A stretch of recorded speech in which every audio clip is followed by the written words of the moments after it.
All right, now we welcome into the show from the Star Tribune, actually making his debut appearance here on Purple Insider. I don't know how it's taken so long, but it has. Mike Rand Ball. What is up, man? I'm sorry. I feel like this is an oversight for us. We've known each other. We've shared locker rooms. We followed each other on Twitter, but it just hasn't come together. So here we are. How are you? I'm good, and I've never had you on my show either. We're going to remedy that soon, I hope, too. So we're correcting all these. We're righting all these wrongs. We're traveling back in time like Quantum Leap, and we're going to right all the wrongs that we've had. You know what I think it was? You didn't have enough mock drafts. Like that was it. It's just like if you had a few more mocks, or if you had done some scouting reports or whatever, maybe you could have come on during the draft. But so funny thing is, both of us just finished up interviews with Adam Thielen on his hot dog tour. And yes. I want to talk about that because on the episode, you're going right after him. So people just heard that interview. And I want to ask you how difficult you think it will be to replace Adam Thielen, because they drafted Jordan Addison to do this, but it's never a guarantee with a rookie. And I feel like last season is kind of weird with him. Like you look at the numbers and he had like 70 catches. So you can't say, oh, well, it was just completely washed and there was nothing there. And yet I feel like Jordan Addison comes in with expectations of taking it to a higher level. What is your take? Yeah, I think the biggest thing is that Addison is just a different kind of receiver than they've seemed like they've had here for a while, right? Like they try, like, you know, quicker guys like Jalen Reagor can be that guy, but doesn't really seem like he's terribly trustworthy in that role. They haven't had a guy who kind of I feel like can operate out of the slot and be quick and can get open quick. And that's, I think Justin Jefferson's strength is always going to be kind of more of the, just the precise route running, the hands, just the strength, the combination, the whole package. But he's not a guy that tends to get open really quick. He's built not so much as a quick burst guy. Like ideally, he's a kind of guy where the play needs a decent sized pocket to unfold or a rollout or something where you're going to buy a little time and you're making sure that he's kind of getting into his break and kind of getting that separation he needs. I think Thielen, even at his best, was probably kind of like that too, more of a precise route runner, a guy who could get a step quick, but was kind of more of that complete package. Like since they had Stephon Diggs, a guy who was a little bit smaller, twitchier, and I wouldn't want to compare Addison to Stephon Diggs yet, because that's way too early for that. Diggs is obviously one of the best receivers in the league, and was that even when he left and was replaced ostensibly by Jefferson, just like Addison is essentially replacing Thielen. But he gives him a different dimension, I think, at least, and that's what interests me. Like, and I kind of broke this down the other day and talked about it. Like, I'm obsessed with that 4th and 8 play still from the playoffs, and a lot of us want to blame Kirk Cousins for throwing it short of the sticks, and we can do that. That was not the right decision. I don't know, whatever the decision was, that wasn't the right decision. But I go back at it and I look and I say, man, they sure could have used someone like Jordan Addison on that play to get open quick. When you don't have a great offensive line, especially a great interior offensive line, having a guy operating out of the slot who can win a one-on-one matchup quick, get out and get open in space, that is awfully valuable. So I'm interested to see how he fits into that offense. And we can't redo that play from last year, but if they ever come up on that play again this year, I would expect him to have an outsized role in maybe succeeding a little bit more than this year. The right answer is I don't care how many human beings are on Justin Jefferson, you throw it anyway. That would probably be the right answer. But, like you said, if we could go back in time and change things in Minnesota sports, that probably doesn't even make like the top 35. Did you know No. Steph Curry could have been drafted by the Wolves? I had no idea. Yeah, no idea. Really? Only 14 years ago. Did you know they had 2 chances to draft him and passed twice? And they picked the same position. Amazing. Yes, remarkable stuff that's happened here. Twice. So I agree with you. I think that there is one, and yeah, the Diggs comparison has come up even from him because they are from Maryland. And one of the differences, Stephon Diggs is like 20 pounds heavier coming into the league. And so that's something that really stuck out to me with Addison. And I think it's going to be kind of down to Kevin O'Connell to make sure that he is really putting in an effort to not get him lined up one-on-one with anybody at the line of scrimmage, that he's always moving, that he's always in the slot. But the get open factor is something that you just can't replace. And that was part of my conversation with Thielen. It's just that you can have guys who run 4.6s or guys who run 4.3s or tall dudes or short dudes. It's one of the only positions in the NFL where there's just this huge range of what people look like. Even quarterback, there's only a couple tiny guys. Most people are 6'3 to 6'5 in the league, but wide receiver, it's all over the map, and getting open is the thing that I think always is pervasive through all of that. But I don't want to go too much deeper into that, because that we've sort of, beaten down the Jordan Addison and everything else. But I did want to stick on the Thielen part that, Sure. I asked him about his sort of legacy in Minnesota, and it's just not in his nature to talk too much about, well, yeah, actually, I think I'm just as good as Chris Carter or something. That would not be Adam Thielen. He wouldn't be the way he is. A Midwest, Minnesota guy, if you haven't heard. It's humble. Yep.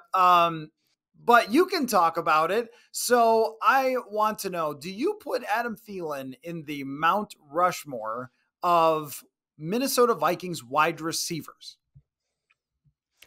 The Mount Rushmore. So that's just, Mount Rushmore has 4. Yes, so we're sticking to 4. That's a tough one, because I think Randy Moss is still the head, the featured head on Mount Rushmore.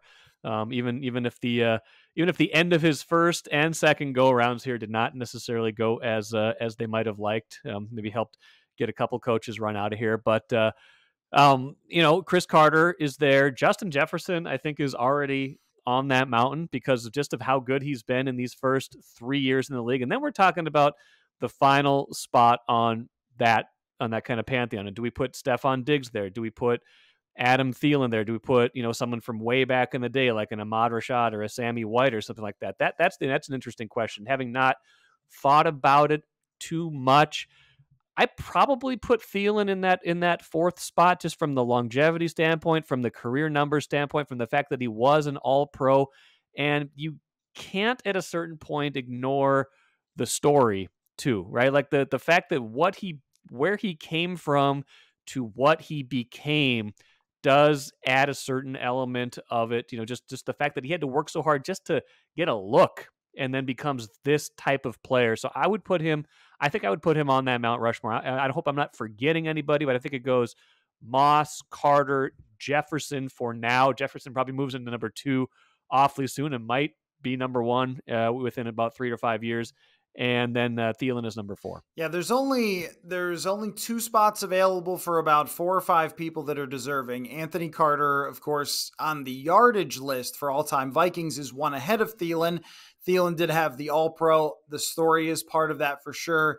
And then, Jake Reed gets in this conversation too, because Jake Reed took the back seat to Chris Carter and Randy Moss. But before Randy Moss got there was one of the best wide receiver duos in the NFL. And then, yes, you can go back to your Sammy Whites and your Ahmad Rashads and so forth. The thing about Diggs, if it becomes a Diggs-Thielen battle for the final spot, that's interesting too, because Diggs has the Minneapolis Miracle. So Thielen has the story, but Diggs has the literal biggest moment in this franchise's, I don't know if I want to say total history, but it's up there for that. And that's why I like the debate so much. I also think the Vikings have the best receiver history of any team in the NFL. The fact that we're talking about is Anthony Carter, who's fantastic, even on a Mount Rushmore. But that, to me, that is a really tight race between all of them for that position. It is, and I think I overlooked Reed because he got overshadowed at the end of his career by Moss. And what's interesting does speak to kind of the quality of the receivers they've had throughout time. Like, it's almost always been 2 of them at the same time. Like, it's been Thielen and Diggs, Thielen and Jefferson, Moss and Carter together. Like, a lot of these guys worked in tandem, and I think they're just as good even without those guys being at their peak. I think Jefferson showed that last year when I don't think there was a clear number 2, because I think Thielen had fallen enough last year where he was still good, but was probably still just kind of an average receiver by last year, at least by a lot of advanced metrics. But in a lot of those years, it was 2 guys that were at that All-Pro or close to All-Pro level, and kind of working off each other, still capable of doing it on their own, but working in tandem. Man, it's really great that they were able to win so many Super Bowls with those guys. Tough. You had to throw that there at the end, didn't you? I did. Well, the waste of talent relative to championships here is undeniable. There was a USA Today article where Kwesi adofo-mensah said that you win with great quarterbacks. So maybe that's been the connection. I don't know. There's been a lot of good quarterbacks through here. Okay, one more Adam Thielen one, because I feel like this is up your alley. Okay. Is he the all-time one of us story, or will no one ever top like Joe Mauer? I mean, who is the top Minnesota athlete? It's, that's a pretty good Mount Rushmore right there. If we're going to stick with the Mount Rushmore theme, I think Thielen's rise from, Division II obscurity to what was like a tryout camp, like a satellite tryout camp to, that he had to pay for himself essentially to what he became. Mauer, obviously, it's kind of an off the charts story. Lindsey Whalen is certainly in that mix, but we've had like Paul Molitor, Dave Winfield. I mean, these guys made the Baseball Hall of Fame. They both played for the Twins. Later in their careers, they were multi-sport athletes. They played for the Gophers. They went to College World Series with the Gophers. Like, there are a lot of quintessential one of us stories. But if we're kind of limiting it to like my kind of scope of memory and what I remember, and not just what I've heard of, I think Mauer is still number one, just because of just he's still, he's probably going to be a Hall of Famer someday, and maybe as soon as next year. And Whalen already is a Hall of Famer. She's very close to being number two. I just feel like Mauer being the number one overall pick in that draft, being hot so much at the forefront for that franchise. Thielen's in that top four though, for sure. I don't know who I would put number four. I mean, a guy like Glenn Perkins is another good example. We have a lot of those stories here. We do we not? Yeah, I think that, I mean, of course, at least from the time that I've been here, Mauer and Whalen stand kind of way above being Hall of Fame level talents, where Thielen is a notch below. But, Mauer and Whalen were top draft picks. And yes. So they don't have that, like the Iron Range grit or whatever we call it. Do people call it that? Probably not.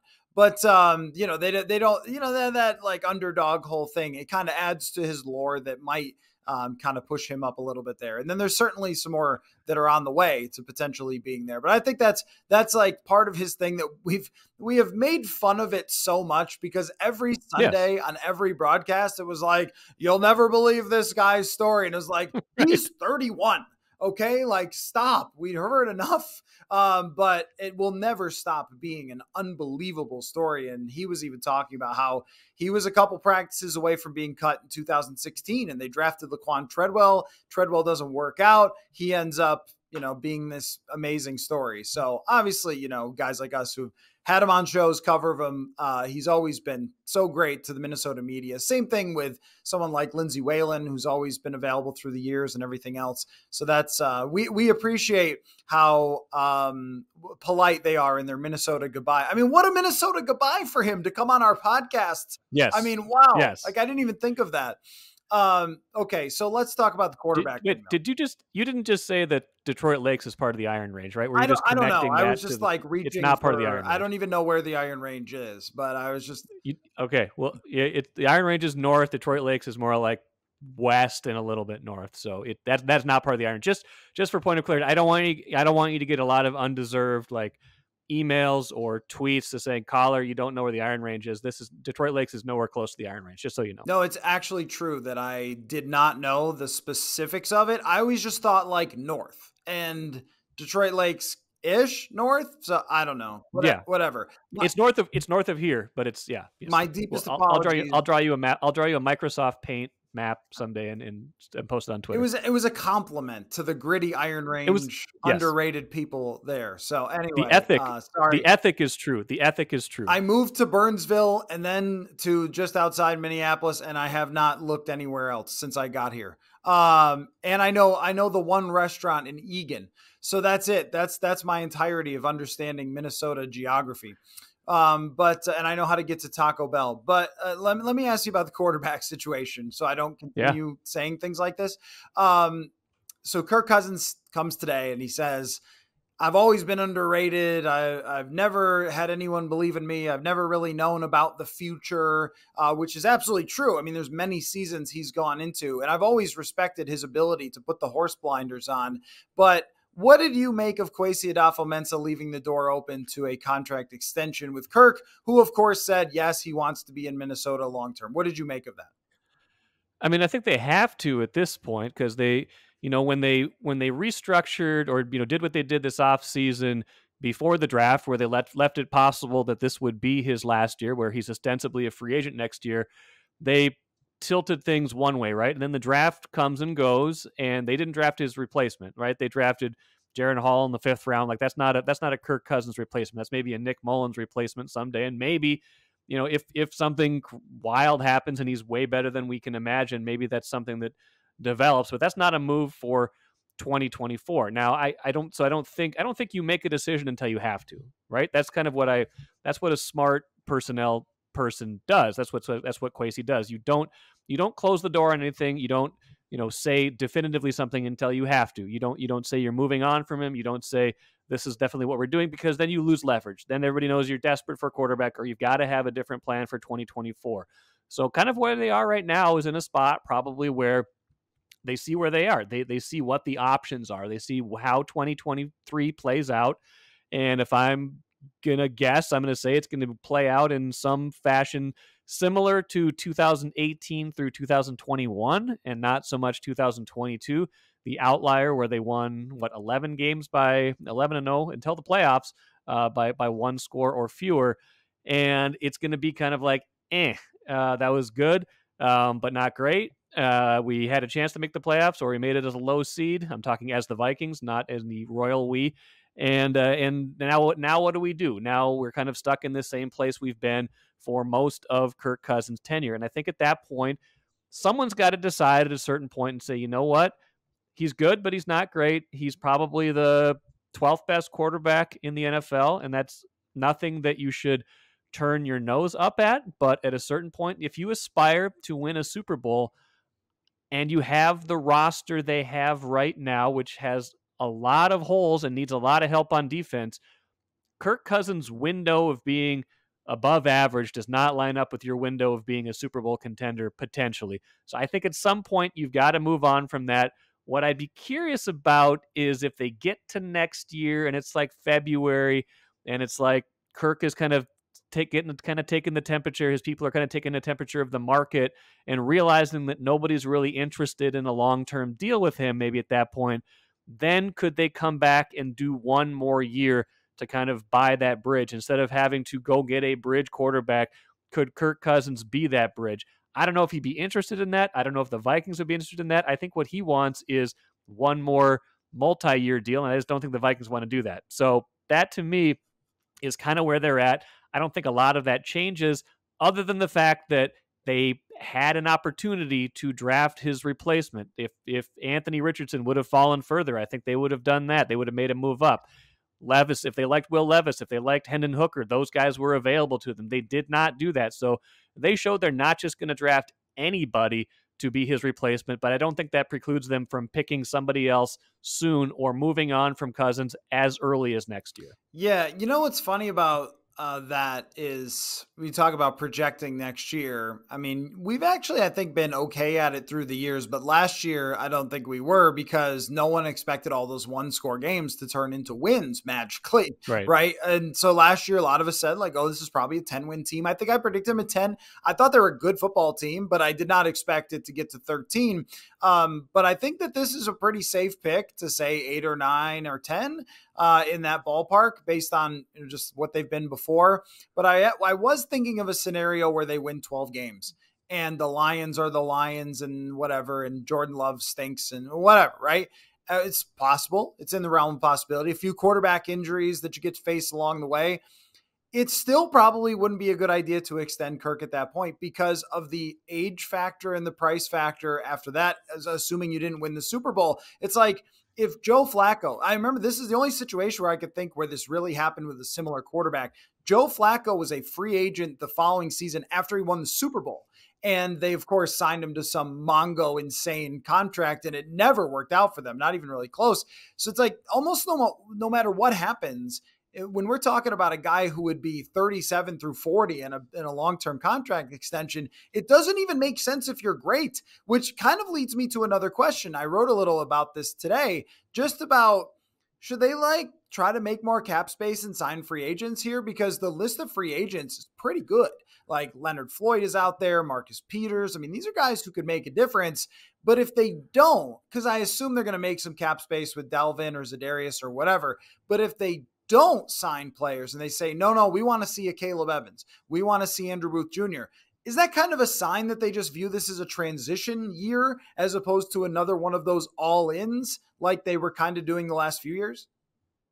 I think it's been pointing to that for a while, and that's part of what has been interesting to me to watch this offseason. They've not really done much to position themselves to be super competitive this year, right? Like, I think they realize that they've got a lot of overhauling to do on the defense, and they need to figure out what they've got in some of these guys. I think the offense is still going to be very good, and I think that's going to help them win games. And that's part of the problem almost is that if you want to draft your quarterback of the future, Kirk Cousins isn't the guy that's going to help you get a top 5 pick. He's good enough that you're probably never going to fall below the teens in a draft pick in any kind of draft scenario. So there's that. Like, the offense is going to be good enough to keep you competitive in a lot of games this season. So I guess if your question is, should they do more to try to win now? Potentially. But I think a lot of it is just kind of depends on how you view this year, kind of where you're comfortable kind of taking the pain of some of these cap hits. And let's be honest, like next year, even if you moved on from Cousins, you're talking about $29 million of dead cap space. Like that's money you can't use. Obviously, if you had a rookie quarterback, that would mitigate some of that. And then you still have 3 or 4 years of pretty low cost quarterback play where you're talking about that's our window to compete. But it kind of depends on how they view their opportunity this year. But I think no matter how you looked at it right now, even if they made 2 or 3 interesting moves, is this a team that could compete for a Super Bowl next year? I don't think so. I don't even in an open NFC, I don't see this as a Super Bowl contender. I would have to see, I think, evidence that they could be a much better offense. I think they can be a better offense, but I was just looking at this. It's funny about last year. They were behind the number 1 team in scoring. They were 72 points behind, I think. I just looked quick. And they were only 70 points ahead of 19. Like the difference between when you say you're like a top 10 offense, that doesn't necessarily mean you're a Super Bowl competing offense. This has sort of long been their problem where it's always sort of good. But when you think about being 2.5 full games away of points away from the team that's at the top and going to the Super Bowl, how are you going to make up those points? And I'm sure that my listeners have heard me talk about this every offseason of just where are these points coming from? A rookie wide receiver is really the only change on offense.